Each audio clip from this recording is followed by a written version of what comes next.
Also, a bombshell new report out of the Capitol uncovered billions of taxpayer dollars Oklahoma state agencies spent without oversight. Our News 4's Ashley Moss is following the money for us this evening. Ashley? Now, the Legislative Office of Financial Transparency found $3 billion has been spent without Oklahoma's centralized purchasing process, leaving lawmakers questioning the state systems of checks and balances.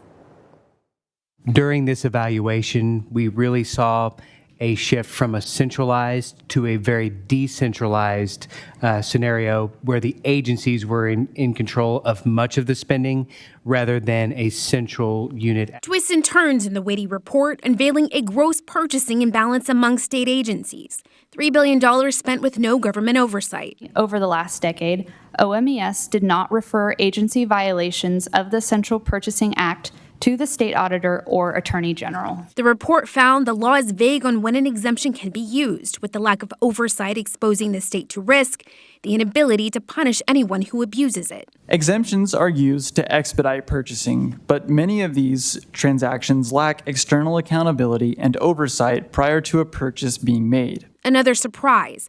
OMES, the division that oversees central purchasing, says it can't review associated exemptions. What happens if those rules are not followed? What are the repercussions and who's enforcing those? We have a legal opinion that we've basically excluded us from the authority over exempted agencies. So if there's a different or better legal opinion, we support it. By the end, recommendations were on the table with the question still hanging in the balance.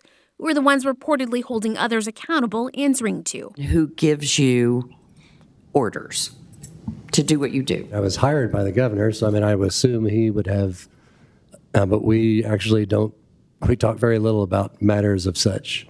The focus now is whether or not it's possible to establish a central point of accountability for state purchasing, expenditures, and compliance. In an earlier press conference, the governor told News 4 he's open to getting rid of exemptions. We're linking to that full report for you on our website.